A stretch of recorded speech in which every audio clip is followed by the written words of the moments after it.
अस्सलाम वालेकुम नाज़रीन, पीटीआई की तरफ से कल पूरे मुल्क में पुरअमन एहतजाज करने का ऐलान कर दिया गया है और इलेक्शन कमीशन ने भी सुप्रीम कोर्ट के फैसले के आगे अमल दरामद करना शुरू कर दिया है। और किस हद तक अमल किया जा रहा है और बानी पीटीआई इमरान खान की तरफ से नए इलेक्शन की तैयारी। हामिद मीर के प्रोग्राम में इस बारे में बड़ा बेहतरीन तबसरा हुआ। ये पहले उनकी गुफ्तगू सुनते हैं, जिस पर बात करते हैं। रिजर्व सीट्स के बारे में जो सुप्रीम कोर्ट का फैसला था उसके बारे में यह कहा जा रहा था कि इस पे अमल दरामद नहीं होगा, लेकिन आज इलेक्शन कमीशन ऑफ पाकिस्तान ने उस फैसले पे अमल दरामद का आगाज़ कर दिया है और पाकिस्तान तहरीक इंसाफ के तकरीबन जो निसफ आधे जो उनके मेंबर्स हैं नेशनल असम्बली के, उनका नोटिफिकेशन कर दिया है। लेकिन कुछ ऐसे भी हैं जिनके बारे में इलेक्शन कमीशन ने सुप्रीम कोर्ट से रहनुमाई मांगी है कि जी इनका हमने क्या करना है, क्योंकि इन्होंने हमें बताया नहीं था कि इनका ताल्लुक किस पार्टी से है। बहरहाल अमल दरामद शुरू हो गया, लेकिन साथ ही साथ आपको पता चल गया होगा कि पाकिस्तान तहरीक इंसाफ ने और जमात इस्लामी ने कल जुमे के दिन 26 जुलाई को पाकिस्तान भर में एहतजाज की कॉल दे दी है। लेकिन दूसरी तरफ हम देख रहे हैं कि अदालतों से तहरीक इंसाफ को रिलीफ भी मिल रहा है। तो एक सवाल ये पैदा होता है कि एक तरफ अदालतों से रिलीफ भी मिल रहा है, दूसरी तरफ एहतजाज की कॉल भी दे दी गई है और साथ ही साथ जो अपोजिशन लीडर हैं उमर अयूब खान साहब, उन्होंने ये कहा है कल हमारे शो पे भी और आज उन्होंने मीडिया से गुफ्तगू में भी कहा है कि कौम नए इलेक्शन की तैयारी कर ले। अब नया इलेक्शन जो है वो कैसे मुमकिन है, जबकि अभी फरवरी में इलेक्शन हुआ है, तो इसी साल 2024 में अगर नवंबर दिसंबर में एक और इलेक्शन होता है तो एक साल के अंदर 2 इलेक्शन कैसे हो सकते हैं। तो इस पर हम गुफ्तगू करेंगे। हमारे साथ आज मौजूद हैं यहाँ स्टूडियो में सेनेटर बैरिस्टर अली ज़फ़र साहब हैं, किसी तारुफ के मोहताज नहीं है। सबसे पहले मैं चाहूँगा अली ज़फ़र साहब, आपको मैं सुनवाऊँ कि कल और आज उमर अयूब साहब क्या फरमा रहे हैं। मकसद ट्रैक हमारा हदफ जो है वो एक ही है कि जो ये फॉर्म 47 की हुकूमत है, इनके पास मैंडेट जो है वो जाली है। Fresh and free and fair election होने चाहिए मुल्क में। Fresh free and fair election, जी बिल्कुल। तो ये तो आप मौलाना फजलुर रहमान के मौक़िफ़ की हमायत कर रहे हैं। नहीं, हम लोग वज़ीर आज़म इमरान खान साहब की बात कर रहे हैं और हमारे अपने इत्तेहादी पार्टियों की भी, हमारे चेयरमैन जो हैं इत्तेहादी। आप नए इलेक्शन की बात कर रहे हैं? जी, हम लोग बात कर रहे हैं जो अचकज़ई साहब भी और हम लोग सारे इसको इंडोर्स कर रहे हैं। Fresh free and fair election हो। हम लोग वज़ीर आज़म इमरान खान साहब की तरफ से ये भी पैगाम देना चाहते हैं कि तैयारी करें नए जनरल इलेक्शन की। नए जनरल इलेक्शन होंगे, मुल्क तरक्की करेगा। इस मुल्क की चारों सूबों की जंजीर है वज़ीर आज़म इमरान खान साहब। ये पीडीएम हुकूमत, शहबाज शरीफ हुकूमत, मरियम नवाज हुकूमत, इनके तो छक्के छुट गए, ये डूब गई है। यही वजह है कि इन्होंने फौज को आगे धकेल दिया अवाम के सामने, पीटीआई के सामने। नहीं होना चाहिए। अच्छा अली ज़फ़र साहब, अब मेरा आपसे बड़ा मुअद्दबाना सवाल ये है कि आप आइन और कानून को बड़ी अच्छी तरह जानते हैं। ये बताएं कि उमर अयूब साहब कह रहे हैं कि कौम नए इलेक्शन की तैयारी कर ले, तो एक साल के अंदर 2 इलेक्शन क्या ये मुमकिन है? कैसे होगा? अगर करवाना भी है जनरल इलेक्शन नया तो ये कैसे होगा? पहले मैं इसका कानूनी जवाब देता हूँ। कानून के मुताबिक और आइन के मुताबिक तो सिर्फ एक ही ऑप्शन है नए इलेक्शन की। बिल्कुल मुमकिन है, आइन इजाज़त देता है कि आप फौरन पहले इलेक्शन के बाद भी दूसरा इलेक्शन करा सकते हैं। उसका एक तकाजा ये है कि चीफ मिनिस्टर प्रोविंस के लिए और प्राइम मिनिस्टर जो हैं वो फेडरेशन के लिए, नेशनल असेंबली के लिए, उनको एडवाइस करनी पड़ेगी। प्राइम मिनिस्टर को एडवाइस करनी पड़ेगी प्रेसिडेंट को, और चीफ मिनिस्टर को एडवाइस करनी पड़ेगी अपने रिस्पेक्टिव गवर्नर को कि वो डिसॉल्व कर दें असेंबलीज। जब वो एडवाइस देंगे तो फिर 48 आवर्स के अंदर असेंबलियां डिसॉल्व होंगी और नया इलेक्शन होगा। लेकिन अगर वो खुद नहीं एडवाइस करेंगे तो ये ऑप्शन फिर नहीं हो सकती। एक और रास्ता है वोट ऑफ नो कॉन्फिडेंस के जरिए, लेकिन उसके लिए आपको मेजॉरिटी चाहिए हाउस में, फिर आप वोट ऑफ नो कॉन्फिडेंस ला सकते हैं किसी पर्टिकुलर प्राइम मिनिस्टर या चीफ मिनिस्टर के खिलाफ, और फिर उसके बाद डिसॉल्व की जा सकती है। लेकिन हालिया सूरत हाल में जब आप नंबर्स को देखते हैं तो आपको सिर्फ ये ऑप्शन तब होगी, अगर ये लीगली ये ऑप्शन तब होगी जब ये चीफ मिनिस्टर या प्राइम मिनिस्टर रिस्पेक्टिवली अपने असेंबलियों को डिसॉल्व नहीं करते। जी अब आया सियासी सिचुएशन। हाँ, सियासी पोजीशन ये है कि हो सकता है, आप देखें इस वक्त 2-3 पोजीशंस बड़ी वाज़ेह हैं। एक तो ये कि अदालतें फाइनली खड़ी हो गई हैं और अब अदालतें फैसले करना शुरू हो गई हैं जो मेन इश्यूज़ हैं उनके ऊपर। जो पीटीआई के ख़िलाफ़ जो भी हुआ, अवाम के साथ जो भी हुआ, उसके ऊपर अब ना सिर्फ गुफ्तगू हो रही है, ना सिर्फ ऑब्जर्वेशंस आ रही हैं, बल्कि फ़ैसले भी आ रहे हैं। दूसरा, आपने ये देखा कि इलेक्शन कमीशन ऑफ पाकिस्तान जो है वो डिस्क्रेडिट हो चुका है। उसके ख़िलाफ़ बल्कि हम रेफरेंस फाइल करने जा रहे हैं कल। तीसरी चीज़ ये है कि अवाम जो है वो उसने अभी तक अपनी जो मैंडेट था, जो उन्होंने देना था इलेक्शन में और जो दिया, उसको जो उनको नुकसान पहुंचा और उनको मैंडेट जो हुकूमत बनी वो मैंडेट के बगैर बनी, वो अभी तक उसी तरफ खड़े हैं जिस तरफ हमारी जमात है, नेमली PTI। ये सारी चीज़ें देखते हुए जब एक विक्ट्री हो चुकी है हमारी, हम जीत चुके हैं लीगल फील्ड में, मॉरल फील्ड में हम जीत चुके हैं हर सूरत में, अब हमने इसको एक सियासी मैदान भी खोल दिया है जिसमें हम दिखाएंगे अपनी स्ट्रीट पावर। अब जब स्ट्रीट पावर नज़र आ जाएगी तो उसके बाद मुझे नहीं लगता, और यही उम्मीद है हमारी, कि जब ये सारी जगहों पे हार जाएगी ये हुकूमत तो फिर ये अज खुद इलेक्शन की तरफ जाएंगे। ठीक है, तो ये है सियासी पोजीशन जिसको देखेंगे आप। अच्छा, अली ज़फ़र साहब ये बताएं कि ये पंजाब गवर्नमेंट ने तो दफ़ा 144 नाफिज कर दिया पूरे सूबे में, इस्लामाबाद में भी है, तो आपकी पार्टी भी कल एहतजाज कर रही है, जमात इस्लामी भी एहतजाज कर रही है, तो ज़ाहिरी बात है वो सड़कों पे निकलेंगे, गिरफ्तारियां होंगी। उसके बाद अगर कोई बड़ा एहतजाज नहीं होता तो आप कह देंगे जी कि वो दफ़ा 144 थी इसलिए एहतजाज नहीं हुआ।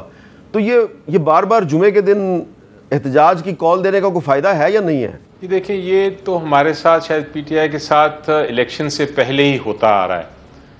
इलेक्शन में आपको पता है कैंपेन करने की हर पॉलिटिकल पार्टी को इजाज़त थी और हर कोई पॉलिटिकल पार्टी जलसे भी कर रही थी, लेकिन जब भी और जहां भी PTI ने जलसे करने की कोशिश की तो ये आर्टिकल सेक्शन 144 सामने आ जाता था और जिस जगह पे हमने करनी होती थी रैली या जलसा वो बंद हो जाता था। तो हम इसको समझ गए हैं इनकी टैक्टिक को, और हमने पिछली अगर आप महीने को देखें तो 3-4 कॉल्स दी थी और फिर हमें बाद में वो कॉल्स को ख़त्म करना पड़ा या उसको पोस्टपोन करना पड़ा क्योंकि उन्होंने फिर सेक्शन 144 कर दिया था। हम अदालतों के पास भी जा रहे थे, अदालतों के पास गए, अदालतों के हुक्म के बावजूद फिर भी जलसे नहीं करने दिए गए, इजाज़त नहीं मिली।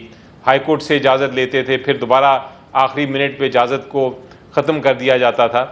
तो बेसिकली हम जो हैं PTI चूँकि एक पुरअमन एहतजाज करना चाहते हैं, पुरअमन रैली निकालना चाहते हैं, तो हमने ये कानून की खिलाफ वर्जी नहीं की और हमने हर बार पोस्टपोन किया। लेकिन अगर अब ये बार बार हो जाए और इतनी बार हो कि आपको आपकी जो फंडामेंटल राइट है, आपका जो बुनियादी हक है आइन के तहत वो भी ना दिया जाए, तो फिर एक वक्त आ जाता है कि आपको उस कानून को कहना पड़ता है कि ये तो काला कानून है, ये अंग्रेज़ों का कानून है और हम इसको नहीं मानते और हम बेशक अरेस्ट हो जाएं लेकिन हम बाहर आएंगे। तो शायद अब ये मौका आ रहा है कि इस हद तक हमें ले गए हैं कि हमें ये करना पड़े। कल देखेंगे अगर ये इन्होंने दोबारा किया इस तरह और अरेस्ट किए तो फिर मेरा ख्याल है ये मोमेंटम बढ़ जाएगा। आपको याद है जब बजट आया था तो मैंने एग्ज़ाम्पल दिया था अपनी सेनेट में जो स्पीच की थी, मैंने कहा था कि ये बजट इतना सख्त है, इसमें आपने इतने ज़्यादा टैक्सेस लगा दिए हैं कि आप ये रेवोल्यूशन में कन्वर्ट होगा। आप ये देखें कि अमेरिका में जो रेवोल्यूशन आई थी वो एक चाय के ऊपर ऐसे हुक्मरानों ने लगा दी थी टैक्स जिसके अंदर वो जो हुक्मरान एक्सेप्टेबल नहीं थे लोगों को, तो उस छोटे से टैक्स की वजह से अमेरिकन रेवोल्यूशन आ गई। इसी तरह इंग्लैंड में रेवोल्यूशन आई, इसी तरह फ्रेंच रेवोल्यूशन आई। जहाँ जहाँ टैक्सेस ज़्यादा लगा दिए गए उस हुकूमत की तरफ से जो हुकूमत लोगों को एक्सेप्टेबल नहीं है तो रेवोल्यूशन आ गई। हाँ, टैक्सेस लग सकते हैं अगर मजबूरी हो, लेकिन उसके लिए आपको एक लेजिटिमेट हुकूमत चाहिए, एक ऐसी हुकूमत चाहिए जो लोगों को पसंद हो और लोग चाहें कि हम सेक्रीफाइस करेंगे, हम कुर्बानियाँ देंगे इस हुकूमत के लिए, अपने मुल्क के लिए। अच्छा, अब एक और भी इशू है अली ज़फ़र साहब, आपकी मौजूदगी का फ़ायदा उठा के मैं उस पर भी बात करना चाह रहा हूँ। और हमने देखा है कि पिछले कुछ दिनों में मुस्लिम लीग नून और तहरीक इंसाफ की तरफ से मुख्तलिफ अदालतों में एक मौक़िफ़ इख्तियार किया जाता है कि अगर कोई जज जो है वो आपको पसंद नहीं है तो कहा जाता है जी कि हम चाहते हैं कि आप हमारा मुकदमा ना सुनें। ऐसा ही इस्लामाबाद हाई कोर्ट में मुस्लिम लीग नून की तरफ से भी किया गया और आज इस्लामाबाद हाई कोर्ट में तहरीक इंसाफ की तरफ से भी किया गया। और ज़ाहिरी बात है कुछ जज साहिबान जो हैं वो कभी नहीं बोलते, लेकिन अब वो कभी कभी उन्होंने सेमिनार्स में, बार के फंक्शंस में जाकर उन्होंने बोलना शुरू कर दिया।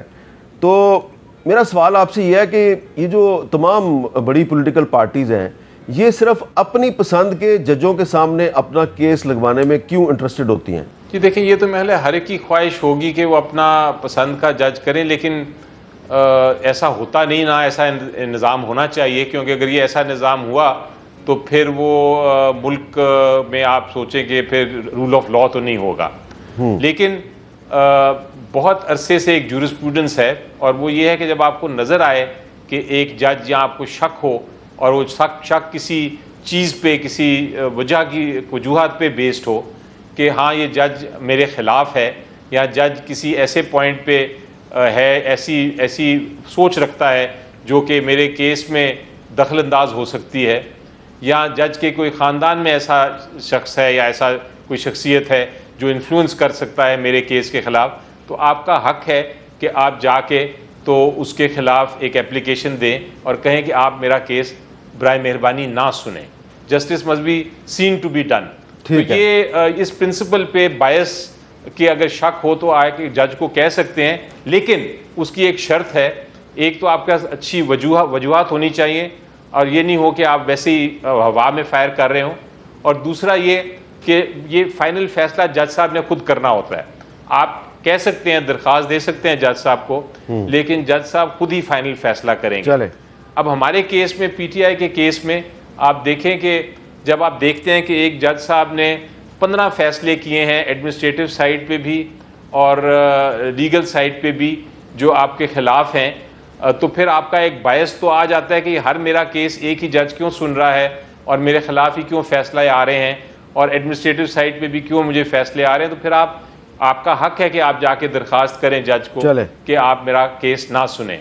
ठीक है। जैसा कि सुप्रीम कोर्ट में बहुत सारे केसेस की समाअत थी, और उनमें एक बहुत अहम केस इमरान खान पर 9 मई के वाक़ये पर बनने वाले 12 केसेस। आज लाहौर हाईकोर्ट ने जिस्मानी रिमांड को उड़ाकर रख दिया, और 12 केसेस में जो इमरान खान की और जिस्मानी रिमांड को कलअदम करार दे दिया, और लाहौर हाईकोर्ट के जजेस ने बड़े सख्त रिमार्क्स दिए। जज साहिबा ने आज वही बात की जो पूरी अवाम के दिलों की बात है, जो अवाम में तासुर पाया जाता। जब तमाम तर मुकदमात में इमरान खान को इंसाफ मिला और तमाम मुकदमात जो इमरान खान पर बनने वाले तमाम झूठे मुकदमात उड़ गए, और आखिर में 9 मई के मुकदमात में इमरान खान पर गिरफ्तारी डाली गई। इस बारे में जज साहिबान ने वाज़ेह तौर पर कहा कि इमरान खान को जब बाकी तमाम मुकदमात में रिलीफ मिला, तो इमरान खान के 9 मई के मुकदमात में 1.5 साल के बाद आप लोगों ने गिरफ्तारी डाल दी। इसके पीछे खुल्लम खुल्ला हुकूमत की बदनीयती वाज़ेह नजर आती है कि 9 मई के मुकदमात में इनका मकसद इंसाफ करना नहीं है, सिर्फ और सिर्फ इमरान खान को जेल में रखना है। आज अदालत ने इमरान खान की जिस्मानी रिमांड को कलअदम करार दे दिया, और इलेक्शन कमीशन ने भी सुप्रीम कोर्ट की तरफ से मखसूस नशिस्तों के फैसले के मुताबिक अमल दरामद शुरू कर दिया है, और कौमी असम्बली के 39 मेंबरान को पीटीआई के मेंबरान डिक्लेयर कर दिया है। लेकिन आज इनकी बदनीयती यहाँ पर नजर आती है कि वो उम्मीदवार जो आजाद उम्मीदवार के तौर पर सुप्रीम कोर्ट ने डिक्लेयर किए थे और उन्हें 15 दिन की मोहलत मिली थी, उन्हें अभी तक इलेक्शन कमीशन ने तस्लीम नहीं किया। वो पीटीआई के मेंबरान कौमी असम्बली है। इसमें इलेक्शन कमीशन की बदनीयती भी नजर आती है कि इलेक्शन कमीशन उन उम्मीदवारों को जो आजाद उम्मीदवार थे पीटीआई के मेंबरान डिक्लेयर नहीं कर रहा, ताकि सियासी और आईनी बहरान पैदा हो सके। दूसरी तरफ नाज़रीन, अगर हुकूमत की कारकर्दगी, उसकी नाकामी और उसकी परफॉर्मेंस की बात की जाए, हालांकि ताकतवर लोग इस हुकूमत के साथ है, लेकिन पाकिस्तान की अदलिया आज डट गई है। वो बहादुरी से वही फैसले दे रहे हैं जो कानून और आइन के ऐन मुताबिक है। अब जजेस इंसाफ के लिए डटकर खड़े हो चुके हैं। यही वजह है कि अब हुकूमत को जान के लाले पड़े हुए हैं। अगर इसी तरह से अवाम को पीटीआई को और इमरान खान को इंसाफ मिलता रहा, तो ये जो हम जबरदस्ती इस मुल्क पर अवाम का मैंडेट चोरी करके मुसल्लत हुए हैं, तो हमारी हुकूमत ज्यादा देर नहीं टिक पाएगी। और आखिरकार ट्रिब्यूनल से भी फैसले आने हैं, और फिर जस्टिस काजी फाइज ईसा के जाने के बाद, और फिर मंसूर अली खान जब चीफ जस्टिस ऑफ पाकिस्तान बनेंगे, तो उसके बाद वो जब इलेक्शन में धांधली के केस को ओपन करेंगे, फिर तो ये हुकूमत चंद दिन की मेहमान रह जाएगी। लिहाजा पीटीआई के बानी इमरान खान की तरफ से ये पैगाम आ गया है कि इलेक्शन की तैयारी की जाए, और अनकरीब इलेक्शन होने वाले हैं। नाज़रीन, आपके इस बारे में क्या राय है? कमेंट में बताइएगा। अगली वीडियो में मिलते हैं, तब तक के लिए अल्लाह हाफ़िज़।